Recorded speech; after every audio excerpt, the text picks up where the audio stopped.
I am pleased to have Ben Mintz from NEF with us this morning.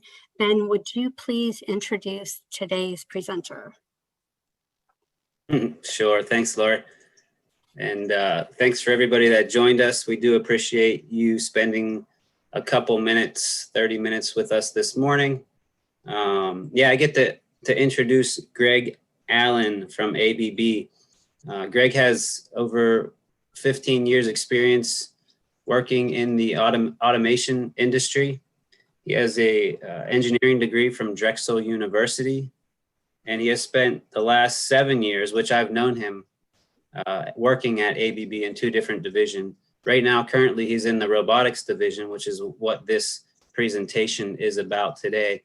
But I previously knew him and worked with him when he was under the safety division at ABB.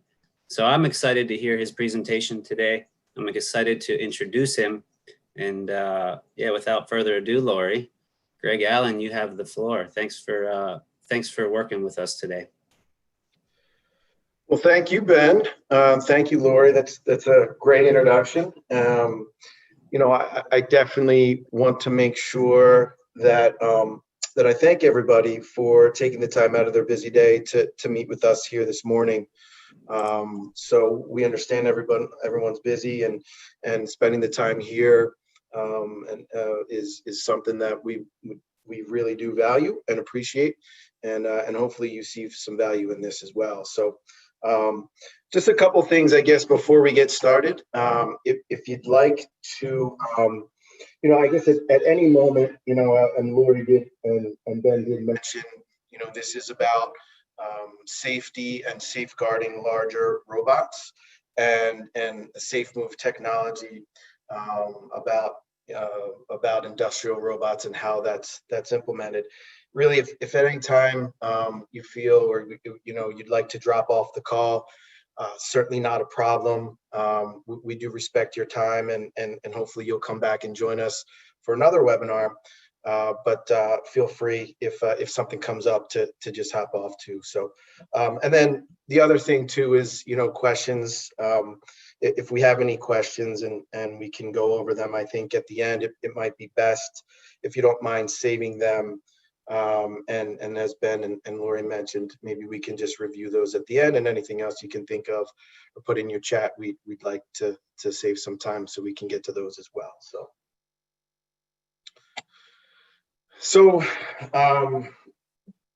before we really get started, talking about what we call SafeMove and some of the benefits and applications and really what makes SafeMove so special, I really do think it's important to understand, some things that are going on in the market, or at least have a preliminary discussion about, collaborative and what collaborative means and cooperative operations in the manufacturing arena. And this is something, it's a conversation we have on a daily basis with customers. So, starting at the top, we've really, there are about 5 main market focuses that are driving this collaborative and cooperative, operations and robot operations in all the businesses, and they're listed below. So, just to kind of, briefly walk through, the need for increased automation is ever growing, and robots are obviously a big part of that and will continue to be, and that's really a driving factor that businesses are coming to us, asking for automation. Not only are they in need of automation, but they need safe automation and automation done correctly and right. So that's really a big driver as well. It's not just putting together, a robot on your floor and walking away. It's making sure it's done right and making sure it's done with all the safety compliances involved. And then, of course, throughput, cost, and quality. So, no one or nothing is as accurate as a robot could be, and automation. So, that driving force continues to play a major part in our business growth. And then, the industry 4.0 and digitalization conversation where, customers are coming to us now more than ever asking, hey, how are we going to automate in the future? How can we prepare for that now to make sure our technology is able to grow with it for the next 10 or 20 years? And what does that look like? So, what is the latest and greatest is a conversation, we're always having too. And then of course, another driving factor, right, is manufacturing, in a competitive environment and on a global scale. So all of these really driving forces are our customers are taking that information and those factors into what they're doing, and they're coming to us asking for, hey, can you help us here with what we're trying to accomplish, and how does collaborative and cooperative automation really fit in? So collaboration means different things to different people is a good place to start. So if you take a look at these two pictures of our Yumi, what we call collaborative robot, these are robots that are really designed for use in the same area as a person, and to be sharing the same area and environment as an operator. And I think no one would argue the fact, if you took a look at these two pictures, that these are really, for lack of a better term, gentle robots, right? They're really not doing anything that dangerous. They're not very heavy. Their payloads aren't very high. Their reach isn't very long, and they're not doing operations that are really dangerous. To the right, you have, a picture of one of our collaborative style robots, again, putting together, in an assembly application, electrical sockets, in a production line, actually a couple Yumis there. And the picture on the left, it looks like there might be another assembly going on in a manufacturing or environment, that you can see people in the background. Again, not a very dangerous application, and that's what kind of these robots were designed to do. But this is kind of the new thought, and some of the new robots that have come to play, but this really doesn't give a picture of all the robot applications that are really out there. So, if you take a look at the picture on the right, here again is another example of that, collaborative, robot working in the same space as an operator. And it's really meant to do that. And usually that's in a type of application where there, small assembly or some things going on in that nature. And the picture on the left, you see more of that traditional robot cell. So these are robots that you might be more familiar with, or that have certainly been around for a way longer period of time, where it's that robot in a cage type of, look and application, where the robot is presumed very dangerous and therefore has safeguards and guarding, and usually hard guards around the robot. There's been lots of energy and time and engineering going into that cell to make sure the robot operates in a safe manner, and really to make sure that a person won't get hurt and won't be around that robot while it does its job function. So a lot of times you'll see, and these are very common, in industry, where you see, a safety fence and, a robot and maybe a gripper, and maybe the controller in the cabinet is, outside of that cell. You might have a door or a swinging gate that an operator can access, but is really locked off. And this is a type of application where, operators and robots are really mutually exclusive and not meant to interact whatsoever. And here you have kind of one extreme to the next. And the point here is that that might be a very common, and what we see in industry and have seen in industry for years. And maybe and to the right there, a new kind of collective thought with, a new, hey, let's interact with people more and robots. But there really is a very large gray area that needs to be, I think, understood and really identified in order to really understand, what SafeMove is and how that really works. So, here's a division, I guess, of the different type of applications that robots are and humans are intended to interact, classified in these four, classifications, you could say. And again, to the left is really, the no collaboration style. Robot is in a cell, in a barrier, in a cage, and a person is outside, no shared space whatsoever, and really mutually exclusive and very traditional. But as you get into a more collaborative application or approach, you're going to have to take some things into consideration and really understand what the customer really wants to accomplish. So really the next phase of that is, some integration some involvement or cooperation with a human. So here there's no intention to share a space, but there's no barriers to prevent it from happening, right? So an application like this might be, let's say, a palletizing cell, where an operator on a fork truck will frequently go into the cell and remove a full pallet of goods, of cases, let's say. And there might not be a gate on that. There might not be a guard on that front door. And it would really be silly to put one on because of the frequency that the operator would need to go and how much that would hinder production. So there is no guard on that front. And now you're starting to see a little bit of okay, the operator and the robot are interacting a bit. The next step would be, more intermittent interaction, where, people enter the cell for an intermittent task.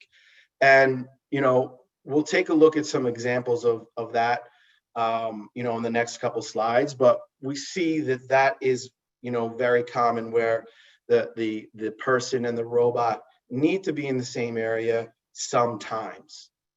And then, of course, the next level or degree would be that co-working environment, where that is kind of where the quote unquote collaborative robots kind of originated in that space, where, okay, these robots are meant really to interact and do the same tasks and share the same workspace as an operator, as a human, on a regular basis. So much more gray. So an example of, a real life example of the no interaction or the standard approach that's so common, you can think of, it's a function of space and time. At no time is a human supposed to be in the same area or space as the robot. So again, no common space whatsoever, in no common time. And really, in order to make, and it's not classified at all as an interactive application. And in order to make it safe, through the years, the safeguarding devices and engineering, safeguarding controls were put into place to make sure that this does happen. Robot lives in its world and people live in their world rather. So an example of a more intermittent interaction, right, would be listed below, where, okay, the robot is performing maybe a weld or some type of assembly on one side of a positioner. And then when that function is complete, let's say the positioner rotates and now someone needs to retrieve that part on the other side. So now we're beginning to see, okay, an industrial robot doing a function that's heavy manufacturing, could be assembly, could be weld, could be a whole bunch of things, but that person now needs to interact in that space, that typically wouldn't make sense to have a cage around. And we would say this is kind of that fenceless operation. But this is an application where we would use the SafeMove technology, which can be put on any robot. Now, this picture is an example of a more collaborative application. again, a collaborative application using SafeMove, and the collaboration or the word really refers to the application, not the robot. And the shared space example as seen below, where a person on the left is interacting with the robot in a collaborative fashion. And even on the right, now that's certainly not what the market would kind of say is a collaborative robot. It's a more industrial robot made of metal, but interacting with a person in the same space with some safeguards, integrated, of course, but again, interacting with that robot in the same space. So there are, I do want to read this. The collaborative so there is no definition yet for a collaborative robot.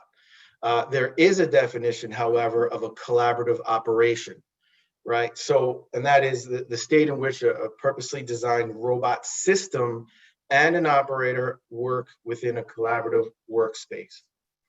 So, how customers can achieve this, right, can be done in order to be compliant, can be done in one or more ways of the four listed concepts below.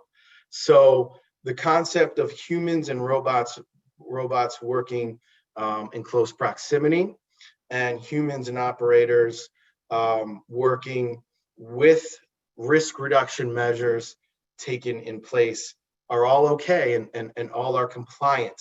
And below are some examples. So, a safety rated monitored stop on a robot where the robot cannot move while human is in the workspace, that is okay, right? The robot cannot move when the human is near. That's not a problem. A hand-guided concept where, robot movement is controlled by a human and a hand-guided equipment. So that is very typical, where you see your robot pendant, and an operator or a programmer stands in the cell and will program that, robot to move or program pick points there. And that operator or programmer has complete control of the robot, and that's okay too. The third one would be a speed and separation monitoring, where the robot's speed and velocity is dependent on the distance to the human, right? So this is a more, I guess, interactive approach, but it's an approach where SafeMove really comes into play, quite honestly. And the fourth approach would be, our concept is, power and force limiting by inherent design or control. And that really is the birth of the quote unquote collaborative robots, again, where they are built with force limiting features that prevent anyone from getting hurt. So that is okay as well. But again, it has to do with the entire system, and it has to do with the application, not just the robot. So,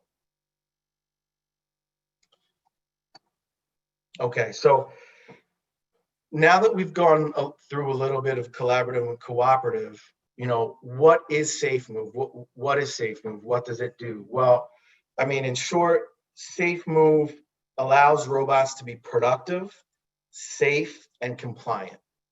So, and more specifically, SafeMove is a software feature that puts a force field, if you may, and governs the robot's position and motion control and tool and standstill supervision, and limits the robot's activity. Getting into a little bit more detail, SafeMove is a built-in system that supervises the robot motion. Again, it can supervise the location of the robot, the speed, the tool orientation, and making sure too that the robot is in fact standing still. you can think of SafeMove as that either bubble or force field. It's a software bubble, or almost a monitoring, speed, traffic cop, which, is always monitoring every axis of the robot and restricts its speed, location, and movements. So, what are some of the benefits that SafeMove brings to our customers? So, SafeMove lets if in fact the risk assessment on a cell warrants or dictates that hard guarding is needed, then a robot with SafeMove limits the size of that hard guarding. So instead of being at least 36 inches or more away from the longest, point of reach, now we can really restrict that cell and really have SafeMove govern the robot, but still have that barrier if in fact the risk assessment does require that. So, that saves space on your floor, right? Which is really important.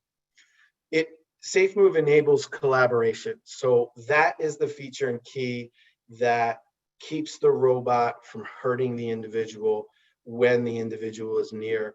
And it lets the robot act accurately, quickly, and at a manufacturing pace that production people like.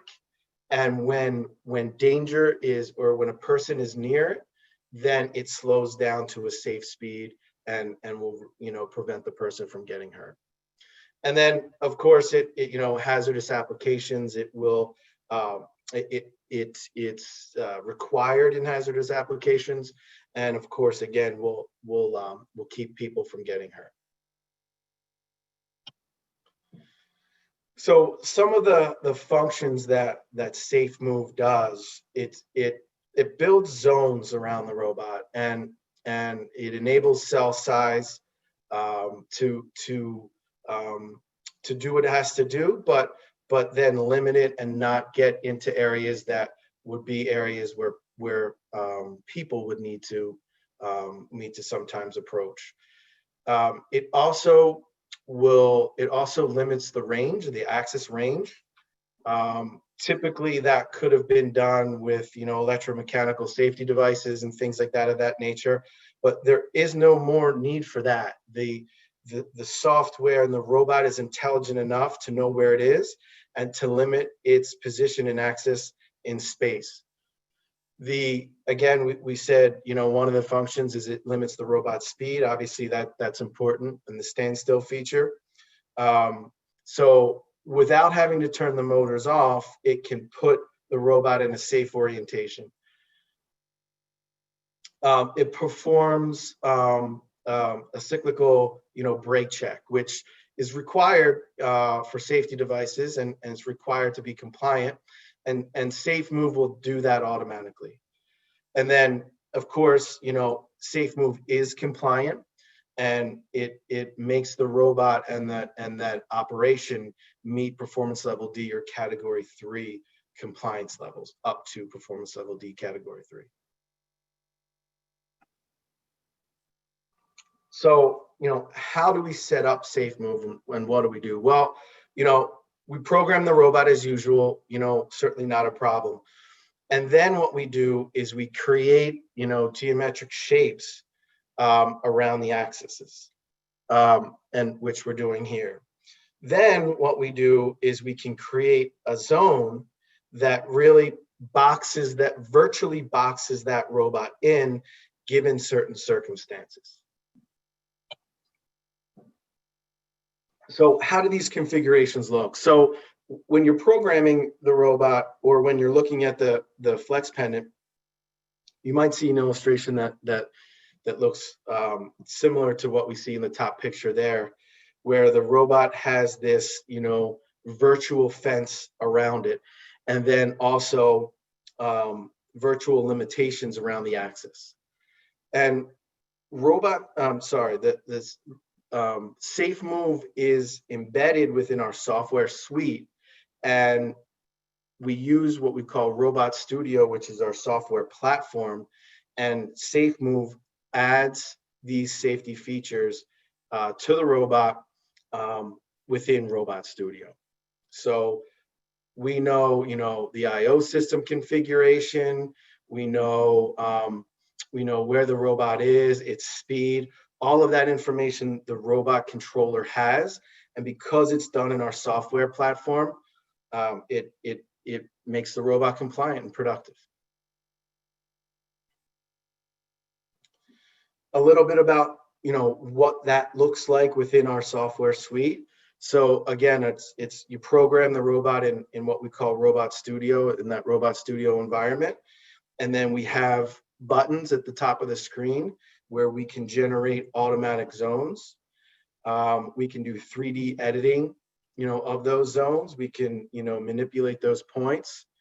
We can do obviously online and offline programming, but it's embedded in our software suite, and it's available to use for every robot.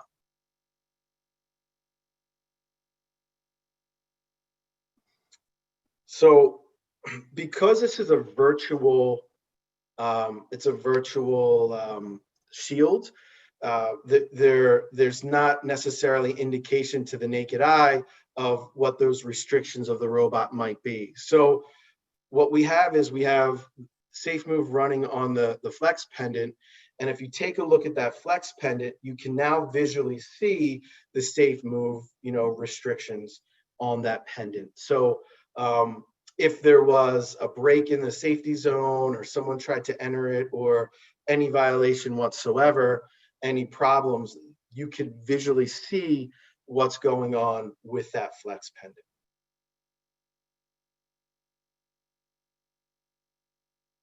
So I wanted to show a couple examples of robots using SafeMove. Here is a slicer on an IRB 1200, which looks like it's slicing deli meats or deli sandwiches for one of our customers.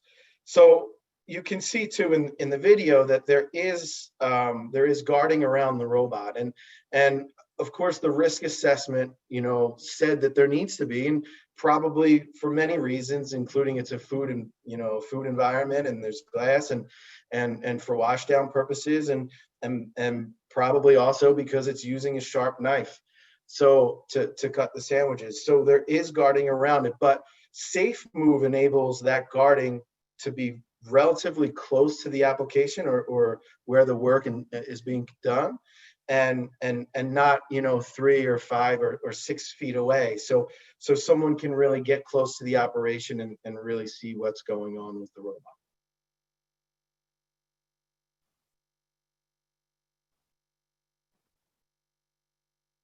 Here's an example. Let me see if I can start this video here. Here's an example of 2 robots that are hung from a steel platform that are packaging. So these robots look like they're packaging, pop or soda, whatever you call them, and putting that into, a case. The one on the left looks like it's doing 2 at a time, and the robot on the right is gathering a case of product that seems to be wrapped and loading that into a box. So you can also see that there is guarding around these robots as well. But with SafeMove, an operator, and you'll notice too that there's a door in the front and a door on the left. If I can go back, yeah, door on the left, and there's a door on the right. An operator with SafeMove is able to go in and maybe correct any jams in an airline, or inspect what's going on, or get close to one of the robots and not influence what's going on the other side. SafeMove will let that robot that needs to be inspected, and not have to go in an e-stop case or e-stop situation, and really let that second robot continue to work. So it increases productivity there too.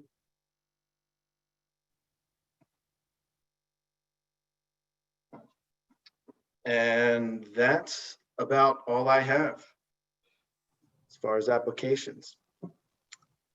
So wanted to take the time and ask if there are any questions or you want to talk about anything regarding SafeMove or collaboration or anything that crosses your mind. Thank you, Greg. I am not seeing any questions yet, so if anybody does have a question, please pop them into the Q&A box. Perhaps while we're waiting to see if anyone has anything, I will launch just a very quick survey. If those of you that are on wouldn't mind answering a few of these questions.